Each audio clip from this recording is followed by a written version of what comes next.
ప్రభువైన యేసుక్రీస్తు నామములో కూడి వచ్చిన మీ అందరికీ వందనాలండి. మరి రోజు 2 వర్తమానాలు ఉన్నాయి. దూర ప్రాంతం నుండి అన్నగారు మన మధ్యలోకి వచ్చారు. మొట్టమొదటి వర్తమానం వారు అందిస్తారు, ఆరాధన వర్తమానం. తర్వాత నేను మరి బలవర్తమానం అందించడం జరుగుతుంది. మరి వారు వస్తుండగా చప్పట్లు కొడుతూ ప్రభు నామాన్ని పడతాం. సమయంలో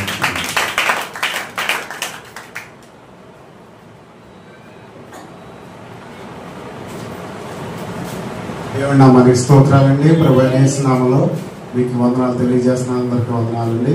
ఒకసారి దేవుడు గడిచిన కాలం అంతా కూడా దేవుడు మనల్ని ఎంతగానో కాచి కాపాడిన విధానాన్ని బట్టి ఒకసారి 2 చేతుల పైకి దేవుని స్తోత్రం. హల్లెలూయా, హల్లెలూయా, హల్లెలూయా, హల్లెలూయా. దేవుడు గడిచిన కాలం అంతా కూడా మనల్ని ఎంతో సురక్షితంగాను సజీవులుగాను క్షేమంగాను ఉంచి ఈ యొక్క ఆదివార దినాన్ని దేవుని సన్నిధిలో గడపడానికి, దేవుని స్తుతించడానికి, దేవుని మహిమపరచడానికి, దేవుని గణపరచడానికి ఇచ్చిన కృపను బట్టి, ప్రేమను బట్టి మరొకసారి మనం అందరం కూడా 2 చేతుల పైకి దేవునికి స్తోత్రం. హల్లెలూయా, హల్లెలూయా, హల్లెలూయా, హల్లెలూయా. మరి ఈరోజు ఆరాధన వర్తమానంగా మొదటి వర్తమానంగా చూద్దామండి. కీర్తన గ్రంథము 119వ కీర్తన 114వ వచనం. బైబిల్ గ్రంథం నుంచి కీర్తన గ్రంథము చదువమ్మా. నాకు మరుగు చోటు నా కేడము నీవే, నేను నీ వాక్యం మీద ఆశ పెట్టుకుని ఉన్నాను. చాలండి, చిన్న ప్రార్థన. పరిశుద్ధుడా, నీ నామానికి స్తుతులు స్తోత్రాలు వందనాలు చెల్లించుకున్నాం ప్రభా. గొప్ప దేవుడా, శక్తిమంతుడానికి స్తుతులు ప్రభా. యువతనైనా ఇంతవరకు నేను పాటల ద్వారా స్తుతించున్నాం ప్రభానైనా. యువతని ఆరాధన ద్వారా ప్రభా మీరు మా మధ్యలోకి దిగి వచ్చినందుకు వందనాలు చెల్లించుకున్నాం ప్రభా. యువతని వాక్యంలోకి వెళ్ళబోచుగా ప్రభానైనా. 10 నిమిషాల పాటు ప్రభా నా మాటలు కాదు కానీ ప్రభానైనా మీరే పరిశుద్ధాత్మ ద్వారా మాకు కావాల్సినటువంటి మాటలనైనా మీరే అందింపచేయమని అర్థిస్తుంది కొందరు ప్రభానైనా. యువతని మొదటి వర్తమాన ఆరాధన వర్తమానం మీరు తోడుగా ఉండండి, అలాగే 2వ వర్తమానంలో కూడా మీరు తోడుగా ఉండి కాచి కాపాడుస్తుంది కొందరు. మీ ఆత్మతో నింపు ప్రభా మమ్మల్ని అభిషేకించినైనా మీరు వాడుకోమని అడుగుతుంది కొందరు. మాకు అందరికి కూడా వెనకాల చెవి గ్రహించి హృదయం దయచేయమని కృప చూపించమని ఇమ్మానుయేలుగా మీరు తోడు ఉండి కాచి కాపాడతారని యేసుక్రీస్తు వారి దివ్య నామమును బట్టి ప్రార్థించి వేడుకున్నాం పరమ తండ్రి. ఆమేన్, ఆమేన్. ఈరోజు మనము దేని మీద ఆశ పెట్టుకుని ఉన్నాము అనంటే లోకాశలు, అనేకమైన ఆశలు. యవనస్తులైనటువంటి వారు ఈ లోకంలో విపరీతమైనటువంటి ఆశలతోటి, అనేకమైన ఆశలతోటి ఉన్నటువంటి పరిస్థితి ఉన్నది. కానీ మనము దేని మీద ఆశ పెట్టుకోవాలి అని చూసుకున్నట్లయితే ఇక్కడ వాక్యం ఏం చదువుతుందంటే, తర్వాత చదవమ్మా. నేను నీ వాక్యం మీద ఆశ పెట్టుకున్నాను. మనమైతే దేని మీద ఆశ పెట్టుకోవాలి అని చూసుకున్నట్లయితే ఈ రోజున ఎంతమంది దేవుని వాక్యం మీద ఆశ పెట్టుకుంటున్నారు? ఎంతమంది దేవుని వాక్యం మీద ఆశపడుతున్నారు? దేవుడు అన్నాడు, ఆశ గల ప్రాణాన్ని తృప్తిపరుస్తాడు. వాక్యం మీద ఆసక్తి, వాక్యం మీద ఆశ ఎంతమందికి ఈ రోజున ఉన్నది? అనేకమైన ఆశలు మనకు ఉంటాయి. ఈ లోకంలో చాలా ఆశలు ఉంటున్నాయి, రకరకాల ఆశలు మనకు ఉంటున్నాయి, ఎన్నో ఆశలు ఉంటున్నాయి. ఆశలకు అంతు పంతు లేదు. కానీ మనం అసలైన దాని మీద, వాక్యం మీద ఆశ పెట్టుకుంటున్నామా? వాక్యం మీద ఆశ పెట్టుకుంటే మనకి ఏమి జరుగుతుంది అన్న విషయాలు 10 నిమిషాలు మనం చూద్దామండి. ఎందుకంటే ఈ వాక్యము మన ఆత్మకు ఆహారమై ఉన్నది. మన శరీరానికి ఎలాగైతే 2 పూట్ల ఆహారం తీసుకున్నామో, ఒక ఉదయం టిఫిన్ చేసి మధ్యాహ్నం సాయంత్రం భోజనం ఎలాగైతే తీసుకున్నామో, అనేక ఆహార పదార్థాలు ఎలాగైతే తీసుకుని మనకి శరీరాన్ని పోషించుకుంటున్నామో, మన ఆత్మని కూడా ఏం చేయాలి? పోషించుకోవాలి. ఆత్మని మనం మర్చిపోతున్నాం. ఈ ఆత్మకు ఆహారమైనటువంటి ఈ వాక్యం మీద మనం ఆశ పెట్టుకోవట్లేదు.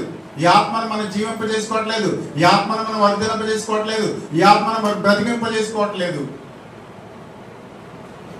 ఈనాడు అనేక మంది యవనస్తులు త్రొట్టిల్లి పోవడం గల కారణం, అనేక మంది యవనస్తులు లోకాశంలో కొట్టుకుపోవడం గల కారణం ఏంటంటే వాక్యం మీద ఆశ పెట్టుకోవట్లేదు. 119 కీర్తన 9వ వచనం అంటారు కదా, ఒకసారి చూసినట్లయితే 119 కీర్తన, యవనస్తులు దేని చేత తమ నడతను శుద్ధి చేసుకుందరు నీ వాక్యమును బట్టి దానిని జాగ్రత్తగా చూచుకున్నట్టు చేతనే కదా. యవనస్తులైనటువంటి వారు అనేక మంది తొట్టిలు పోవడం గల కారణం ఏంటంటే వాక్యం అని ఏం చేయట్లేదు, చదవట్లేదు, దాన్ని ధ్యానించట్లేదు, దాని మీద ఆశ పెట్టుకోవట్లేదు. అందుకే యవనస్తులు దేని చేత తమ నడకలో శుద్ధి చేసుకుంటారంటే దేవుని వాక్యము చేతనే కదా. యవన బిడ్డల్ని ఒక సరైన మార్గంలో నడిపించాలంటే, ఒక సక్రమైన రీతిలో, ఒక పరిశుద్ధమైన మార్గంలో, ఒక సత్యమైన మార్గంలో నడవాలంటే దేవుడి వాక్యము జ్ఞానించాలి, దేవుడి వాక్యము తెలుసుకుని ఉండాలి. దేవుడి వాక్యం గురించి మనం ఏం చేయాలంటే ఆశ పెట్టుకోవాలి. మనం ఆ దుప్పు నీటి వాగుల వరకు ఆశపడినట్లుగా మన హృదయము దేవుని వాక్యము కొరకు ఆశపడాలి. దేవుని వాక్యం కొరకు మనం ఆశపడాలి. ఆ వాక్యము మన హృదయంలోకి వచ్చిన తర్వాత మనలో పనిచేస్తూ మనలో ఉన్నటువంటి ఏదైతే దేవుని విరోధంగా ఉన్నటువంటి పాపం ఉన్నదో ఆ పాపాన్ని దేవుని వాక్యము మనలో నుంచి దూరం చేస్తుందని. దేవుని వాక్యం విన్నటువంటి వారు ఎవరు కూడా పాపం చేయాలని అనుకోరు. దేవుడు మనల్ని ఎందుకు పిలిచాడు? పరిశుద్ధంగా ఉండడానికే కదా పిలిచాడు. నేను మిమ్మల్ని పిలిచినటువంటి పిలుపుకి అర్థం ఏంటంటే మీరు పరిశుద్ధులకే పిలిచాను, కానీ మీరు అపవిత్రులుగా ఉండడానికి నేను పిలవలేదన్నా. మరి పరిశుద్ధంగా ఉండాలంటే ఏమి కావాలంటే మన హృదయంలో వాక్యం అనేది ఉండాలి. 119వ కీర్తన 11వ వచనం అంటది కదా, 119వ కీర్తన, నీ ఎదుట నేను పాపం చేయకున్నట్లు నా హృదయములో నీ వాక్యం ఉంచుకుని అన్నాను. చాలండి, దేవునికి స్తోత్రం. దేవుని ఎదుట మనం పాపం చేయకుండా ఉండాలంటే, దేవుని ఎదుట మనం పరిశుద్ధంగా ఉండాలంటే, దేవుని ఎదుట మనము సత్యాన్ని అనుసరించి నడవాలంటే మన హృదయంలో ఏముండాలి? వాక్యము ఉండాలి. వాక్యం ఉన్నది కాబట్టి యేసేపు ఏం చేయలేదు? పాపం చేయలేకపోయాడు. ఎందుకంటే ఆ స్థలంలో దుష్టులు ఆలోచించుకున్నాడు, పాపల మార్గం నిలవలేదు, పారిపోయాడు అక్కడి నుంచి. కానీ సంసోను మాత్రం బలమైనటువంటి వాడే, శక్తివంతమైనటువంటి వాడే, బలశాలి అయినటువంటి సంసోను ఏమైపోయాడు? త్రుటిల్లిపోయాడు. ఎందుకంటే వాక్యం ఎవరిలో ఉంటుందో ఆ వాక్యము అక్కడ ఆ స్థలంలో నిలబడనివ్వదు. దేవుడి విరోధమైన స్థలంలో, దేవుడికి వ్యతిరేకమైన స్థలంలో అక్కడ వాక్యం మనల్ని అక్కడ నిలబడనివ్వదు. ఏం చేస్తుందంటే మనం అక్కడి నుంచి యోసేపు ఎలాగైతే పారిపోయాడు, యోసేపు ఎలాగైతే బయటకు వస్తాడు, అలాగే ఏం చేస్తుందంటే మన మనస్సాక్షి ఏం చేస్తుందంటే మనల్ని అక్కడి నుంచి తీసుకొస్తారు. నీ ఎదుట నేను పాపము చేయకున్నట్లు నా హృదయంలో నీ వాక్యాన్ని ఉంచుకొని ఉన్నా. మన హృదయంలో వాక్యం ఉంటే కనుక మనం ఏ పాపం చేయడానికి అవకాశము మన మనస్సాక్షి ఒప్పుకోదండి. మన హృదయంలో వాక్యం ఉంటే యోసేపుతో దేవుడు చెప్తున్నాను, ఆత్మశక్తిని ఇది చేయడం ఎలాగా దేవుడికి ఇష్టం కాదు, దేవుడికి విరోధంగా నేను పాపం చేస్తానని పారిపోయాడు. సంసోను అయితే తన తల్లి మాట వినలేదండి. తల్లి మాట అనుకోకుండా ఏం చేశాడు? అక్కడ త్రుటిల్లిపోయినట్టుగా మనం చూస్తున్నాం. దేవుడు వాక్యం మన హృదయంలో ఉంచుకుంటే అది మనల్ని ఏం చేస్తుందంటే మన మనస్సాక్షి ద్వారా మనం శుద్ధీకరించబడుతుంటది, మన పరిశుద్ధపరుస్తూ ఉంటది, మన పరిశుద్ధంగా తీర్చిదిద్దుతూ ఉంటది. మన హృదయంలో ఎటువంటి మనకి ఈ లోకాశలతో ఉండకోకుండా, ఈ లోక కోరికలతో ఉండకోకుండా ఏదైతే పరిశుద్ధమైనవి ఉన్నదో అవి మాత్రమే మన హృదయం ఉంటాయి. దేవుడి విరోధమైనవి అన్ని కూడా బయటకు పారదోలుతూ ఉంటది దేవుని యొక్క వాక్యం. మనలో చీకటిని కూడా ఈ వాక్యం ఏం చేస్తుందంటే ఏం చేస్తుంది? పారదోలు. ఈ వాక్యం వెళ్ళడొకట తోడనే 133వ వచనం చదువుదాం. నీ వాక్యమును బట్టి నా అడుగులు స్థిరపరచుము. 130. నీ వాక్యము వెళ్ళడొకటి తోడనే 130 వచనం. నీ వాక్యము వెళ్ళడొకటి తోడనే వెలుగు కలిగింది. దేవుని వాక్యము మన హృదయంలోకి వచ్చిన వెంటనే పాపం అనేది పారిపోతుంటది, చీకటి అనేది కూడా ఏమైపోతుంటది? మనలోకి చీకటి ఉండదు, చీకటి బ్రతుకులలో చీకటి జీవితం ఉండదు. ఏం లేకుంటుందంటే వెలుగు. వెలుగు ఈ వాక్యము వెళ్ళడొకటి తోడని వెలుగు కలుగుతుంది. వాక్యం ద్వారా మనకి ఏం కలుగుతుందంటే వెలుగు. మన జీవితంలో వెలుగు, మన ముఖాల్లో తేజస్సు.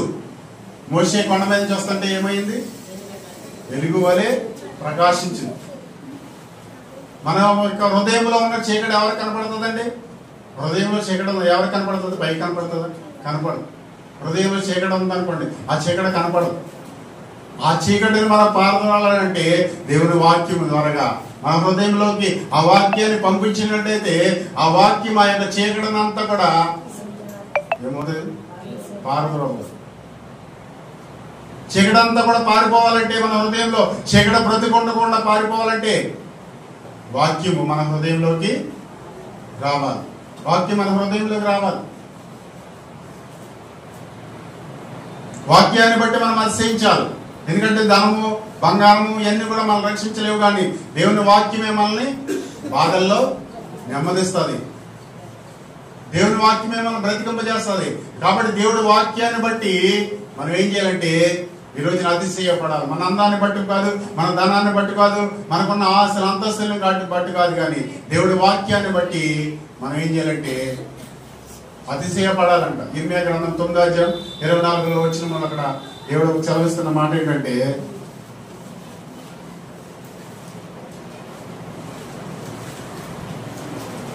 ఇర్మియా గ్రంథము 9:24 వచ్చిన అతిశయించువాడు దేనిని బట్టి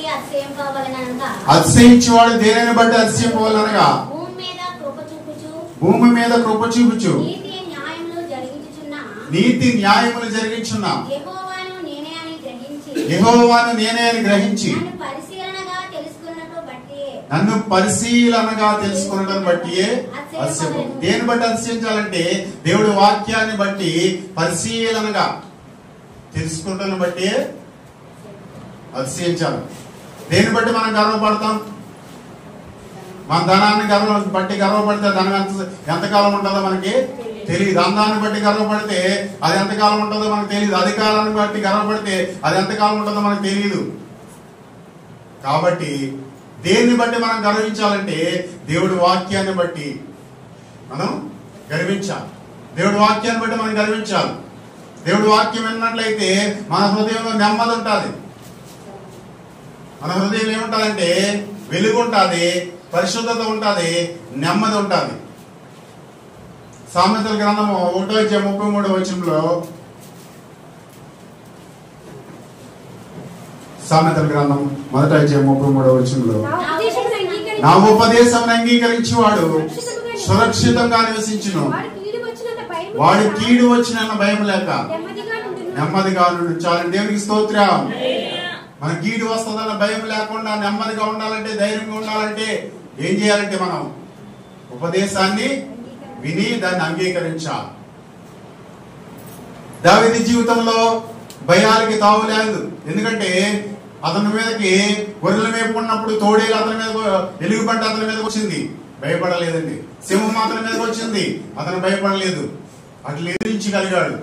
అప్పుడు తర్వాత గొలియాతు కూడా అతని మీదకి వచ్చినప్పుడు ఇశ్రాయేలీయులందరూ కూడా గొలియాతును చూసి భయపడిపోతున్నారు, అలజడి చెందుతూ కలవరపడిపోతున్నారు. ఆ గొలియాతును చూసి అందరూ కూడా భయపడిపోతుంటే దావీదు మాత్రము గొలియాతును చూసి భయపడలేదు. ఎందుకంటే తన హృదయం వాక్కు నింపుకున్నాడు. అయ్యో గత కాలంలో ఎలుగుబంటిని నుంచి రక్షించిన దేవుడు, సింహాన్ని నుంచి రక్షించిన దేవుడు, ఈ యొక్క గొలియాతు నుంచి కూడా దేవుడు నన్ను రక్షిస్తాడనే ధైర్యం కలిగి ఉన్నటువంటి ఆ ధైర్యాన్ని నింపింది దేవుని వాక్యం అతనిలో.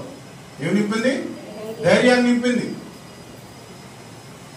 దేవుని వాక్యం అతనికి ధైర్యం కలిగి చేసింది. వాళ్ళందరూ కూడా ఇశ్రాయేలు ప్రజలు, వాళ్ళ అన్నదమ్ములందరూ కూడా భయపడిపోతున్న సందర్భంలో దావీదు ఒకటి ధైర్యంగా ఉండడానికి కారణం ఏంటంటే దేవుని వాక్యం అతనిలో ఉంది. నా ఉపదేశం అంగీకరించేవాడు కీడు వచ్చిన భయం లేకుండా నెమ్మదిగా ఉండడానికి కారణం ఏంటంటే దావీదు శక్తిని బట్టి వెళ్ళలేదు, కానీ దేవుడు ఈ గొలియాతు కంటే దేవుడు గొప్పవాడు, ఈ గొలియాతు కంటే దేవుడు పరాక్రమశాలి, ఆకాశమందున్న దేవుడు సర్వాధికారి, ఆయన అధికారం చొప్పున ఆ దేవుడికి భయపడతాను తప్ప నేను ఈ గొలియాతుకి భయపడను. దేవునికి స్తోత్రం. కాబట్టి ఇక్కడ చూసుకున్నట్లయితే వాక్యముని బట్టి మనం అతిశయపడరు. మొదటి కొరింథీయులకు రాసిన పత్రిక 1:12 చదివినట్లయితే, మొదటి కొరింథీ 1:12.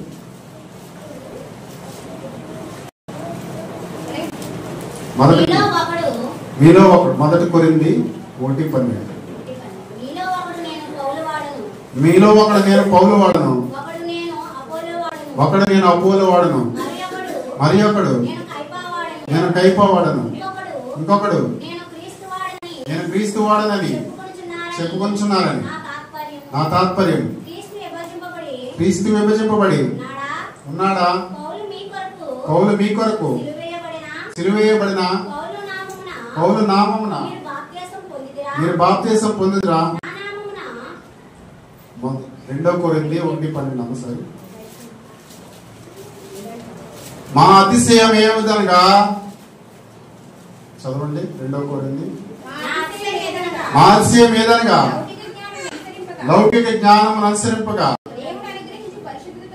దేవుడు అనుగ్రహించి పరిశుద్ధతతోను నిష్కాపట్యముతోను దేవుని కృపని అనుసరించాలని. దేవుని స్తోత్రం.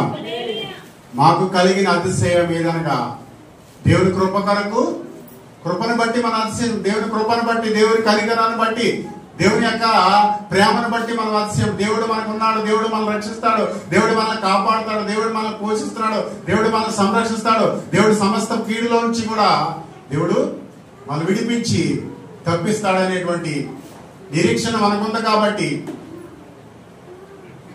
మనం ఏం చేయాలంటే దేవుని బట్టి, దేవుని వాక్యాన్ని బట్టి అతిశయించాలి. దేవుని వాక్యం మన హృదయంలో ఉన్నట్లయితే, అది ఎందుకు వాక్యం ఉండదు, వాక్యం దేవుని వద్ద ఉండేను, వాక్యమే దేవుడు. ఆ వాక్యం మనలో ఉంటే దేవుడు ఆత్మ మనలో, పరిశుద్ధాత్మ దేవుడు మనలో ఉంటాడు. మన ఏక పాపము కూడా మన నోటంట బూతులు కూడా రావు, మన నోటంట పోకిరి మాటలు కానీ సరస్వతులు కానీ ఏమి కూడా రావు. పరిశుద్ధత మనలో ఉంటది. ఈ వాక్యాన్ని బట్టి మన హృదయం శోధించబడుతూ హృదయ శుద్ధి గలవారు ధన్యులు, వారి దేవుని చూచారు. ఈ వాక్యం మన హృదయంలోకి వెళ్తేనే మన హృదయం శుద్ధీకరించబడుతుంది. ఈ వాక్యం మన హృదయంలోకి వెళ్తేనే మనకు నెమ్మది వస్తుంది. నీ వాక్యమే నన్ను బ్రతికించున్నది, నా బాధల్లో నెమ్మది కలిగించున్నది. దేవుని వాక్యమే మనల్ని బ్రతికిస్తుంది. దేవుని వాక్యమే మన నెమ్మది కలిగజేస్తుంది.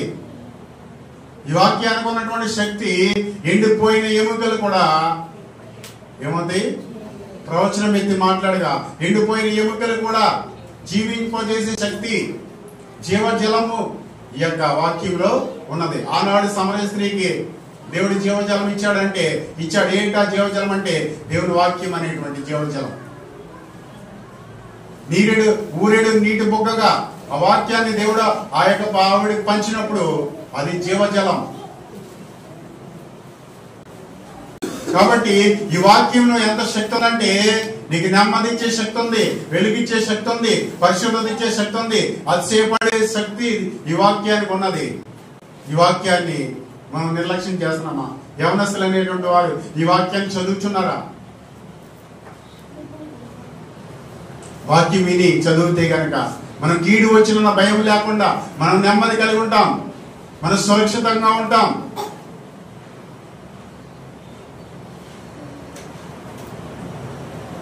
వాక్యం మన హృదయానికి వెళ్ళిన తర్వాత అది హృదయ ఆలోచనలు, తలంపులను విభజించమంత మట్టుకు దూర్చు ఏం చేస్తుందంటే తలంపుల్ని శోధిస్తూ ఉంటది. హృదయం అంతా కూడా శోధిస్తూ ఉంటది. ఖాళీగా ఉన్న మన హృదయంలోకి ఖాళీగా ఉంటే రకరకాల ఆలోచనలు, రకరకాల తలంపులు, రకరకాల అనేటువంటి ఈ లోకంలో ఏదో రకరకాల దౌర్భాగ్యమైన ఆలోచనలు వస్తాయి. కాబట్టి ఆ హృదయాన్ని ఖాళీగా ఉంచుకోకుండా ఈ వాక్యంతో ఆ హృదయాన్ని నింపుకున్నట్లయితే దేవుడు ఆత్మ నీలోకి వస్తాడు. దేవుడి పరిశుద్ధాత్మ దేవుడు నీలోకి వస్తాడు. యేసు అనగా యేసు అనగా రక్షణ, రక్షించేటువంటి వాడు. క్రీస్తు అనగా అభిషేకం. రక్షణ తీసుకున్నటువంటి మనము పరిశుద్ధాత్మ చేత ఏం చేయబడాలి? అభిషేకించబడాలి. రక్షణకు వచ్చే బాగా ఉంది, మారు మనసు పొందని బాప్తిసం తీసుకున్నాం. అయితే మనం ఏం చేయాలంటే పరిశుద్ధాత్మ ద్వారా అభిషేకాన్ని కూడా మనం పొందుకోవాలి. అభిషేకాన్ని కూడా మనం పొందుకోవాలి. దీని అంతటికీ కారణం ఏంటంటే, అన్ని జరగాలంటే దేవుడి వాక్యం మన హృదయంలో నింపుకుంటా ఉండాలి. మన హృదయం ఖాళీగా ఉంచకూడదు. వాక్యంతో నింపుకుండా ఉంటే, ఖాళీ ప్రదేశం మన హృదయంలో ఉండకుండా ఉంటే, ఏ చెడు తలంపులు కానీ చెడు ఆలోచనలు కానీ మనలో లేకుండా వాక్యం మనలో పనిచేస్తూ ఉంటుంది. దేవుడు ఆత్మ మనస్సాక్షి మనలో గద్దిస్తూ ఉంటుంది. గద్దించి మనం ఎలా నడవాలి, వెలుగులో నడుస్తాం, అప్పుడు చీకటిలో నడవం. వాక్యం వినకపోతే గనక జీవించున్నామన్న పేరు మాత్రం ఉన్నది, కానీ హృదయం ఆత్మ బ్రతకదు కదా. శరీరం అయితే తీసుకున్న ఆహారం బట్టి బ్రతుకుతూ ఉంటుంది. మన ఆత్మ బ్రతకపోతే, ఆత్మ నీరసం అయిపోతే, ఆత్మ ఆరిపోతే అప్పుడు జీవించున్న పేరు మాత్రం ఉన్నది, కానీ నువ్వు బ్రతికే ఉంటాం. మనం శారీరకంగా బ్రతుకుంటాం, కానీ ఆత్మీయ జీవితము చల్లారిపోతుంటాం. అలా కాకుండా దేవుడి ఆత్మ కూడా మన ఆహారము పెట్టినట్లయితే, ఆహారం పెట్టాలంటే ఈ వాక్యం వినాలని ఆశ మనకి ఉండాలి. ఆశ లేకుండా మనం ఎంతసేపు వాక్యం విన్నా అది లోపలికి వెళ్తుందమ్మా. ముందు ఏముండాలి? ఫస్ట్ ఆశ ఉండాలి. వాక్యం వినాలి, నాకు వాక్యం ద్వారా ఇన్ని మేలు నాకు ఉన్నాయి, ఇన్ని అటువంటి ఆశీర్వాదాలు నాకు ఉన్నాయి, ఇన్ని అభిషేకాలు నాకు ఉన్నాయి, కాబట్టి వాక్యం వినాలన్న ఆశతోటి, ఆశ కలిగి ఉన్నట్లయితే ఆశ గల ప్రాణాన్ని దేవుడు తృప్తిపరిచి వాక్యంతో నింపుతాడు. వాక్యంతో నింపినట్లయితే ఆ వాక్యం నీలో పనిచేస్తూ ఉంటుంది. నీలో బలహీనమైనటువంటి అవయవాలు కూడా, ఎండిపోయిన ఎముకలు సైతము కూడా వాక్యం ఏం చేస్తుంటది? ఎండిపోయినటువంటి ఎముకలు కూడా దేవుడు ప్రవచనం ఎత్తి మాట్లాడినప్పుడు ఏమైంది? జీవం వచ్చింది. ఎముకలలో ఎల్లునా గొప్ప సైన్యముని చూడగా, నీ అధికారం దయచేయుమా, జీవమారమ్మని ప్రవచించిదా. ఎముకలలో ఎల్లునా గొప్ప సైన్యముని చూడగా, నీ అధికారం దయచేయుమా, జీవమారమ్మని ప్రవచించినా. మండే అగ్నల్లరాదేవా, అన్య భాషలతో అభిషేకించు, ఎగసే గాలల్లే నన్ను తాకుమా, జీవ నది వలనే ప్రవహించుమా. మండే ఆజ్ఞల్లరాదేవా, అన్య భాషలతో అభిషేకించు, ఎగసే గాలల్లే నన్ను తాకుమా, జీవ నది వలనే ప్రవహించుమా. పంచకాల అభిషేకం సర్వజనుల కోసం, కోతకాల దినములను తండ్రి నీ ఆత్మతో నింపుమా. అంశకాల అభిషేకం సర్వజనుల కోసం, కోతకాల దినములను తండ్రి నీ ఆత్మతో నింపుమా. స్తోత్రం, దేవునికి స్తోత్రం. ఎండిపోయిన ఎముకల సమితము జీవింపజేయగల శక్తి దేవుని వాక్యానికి ఉన్నది. దేవుని వాక్యానికి ఉన్నది. నీ మాటలు నా మాటలు దేవుని యొక్క శక్తి ఉన్నది తెలియదు, కానీ దేవుని వాక్యలో శక్తి ఉన్నది. ఏచికల ప్రవచనం అయితే మాట్లాడినప్పుడు ఎండిపోయిన ఎముకల సైతం కూడా జీవం వచ్చింది. నీ ఆత్మ జీవింపజేయాలంటే దేవుని వాక్యము తోటి మనం నింపబడాలి. దేవుని వాక్యం ద్వారా మనము తృప్తి చెందాలి. దేవుని వాక్యము చేత మనం నడవబడాలి. మన అడుగులు స్థిరపరిచేది దేవుని వాక్యము. మన పరిశుద్ధతలో నడిపించేది దేవుని వాక్యం. మన సురక్షితంగా జీవింపజేసిన దేవుని వాక్యం. కాబట్టి అదే వాక్యాన్ని విన్నా మనం అందరం కూడా వాక్యం కొరకు ఆశ పెట్టుకొని, వాక్యం కొరకు ఆశపడి, వాక్యాన్ని వినే వారంగా, వాక్యాన్ని అనుసరించే వారంగా, వాక్యం హృదయంలో నింపుకునే వారంగా మనం ఉండాలని చిన్న ప్రార్థన. పరిశుద్ధుడా, నీ నామానికి స్తోత్రాలు, స్తోత్రాలు, వందనాలు ప్రభా. నీ వాక్యం మీద ఆశపడి ప్రభా, నీ వాక్యం చేత ప్రభా మేము అందరం కూడా మా హృదయాలు నింపుకునే వారిగా మమ్మల్ని చేస్తామని వందనాలు ప్రభా. నైనా ఇగో రక్షణలోకి వచ్చిన మేము, ఇగోతని యేసులోకి వచ్చిన మేము వాక్యం ద్వారా అభిషేకించబడి ప్రభా, ఇగోతనైనా పరిశుద్ధ ఆత్మ అభిషేకం పొందుకోవడానికి సహాయం దయచేస్తామని వందనాలు ప్రభా. ఈ వాక్య ఉపదేశాన్ని అంగీకరించే వారిగా ఉండడానికి సహాయం దయచేయండి ప్రభా. ఇగో తండ్రి పెడచెవులు పెట్టుకోకుండా, అశ్రద్ధగా కాకుండా ప్రభు ఎంతో శ్రద్ధ కలిగి ప్రభు నీ వాక్తులు వినడానికి, నైనా ఎంతో ఆసక్తితో ముందుకు రావడానికి, నీ వాక్యం చేత మా హృదయ నడతలు సరి చేసుకోవడానికి సహాయం దయచేయం ప్రభు. నీ వాక్యం ద్వారా మా హృదయాలు వెలుగు నింపుకోవడానికి నేను సహాయం దయచేయమని, నీ వాక్యం చేత మమ్మల్ని తృప్తిపరిచి నీ చిత్తానుసారంగా ప్రవర్తించేటువంటి జీవితం మాకు దయచేయమని, నీ వాక్యానుసారంగా జీవించే జీవితం మాకు దయచేయమని, కృప చూపించమని, మమ్మల్ని అందరినీ కృపలో భద్రపరిచి నీ నామానికి మహిమాకంత ప్రభావాలు పొందుకుంటారని ఎదురు యేసుక్రీస్తు వారి దివ్య నామమును బట్టి ప్రార్థించి వేడుకున్నాం పరమ తండ్రి. ఆమేన్.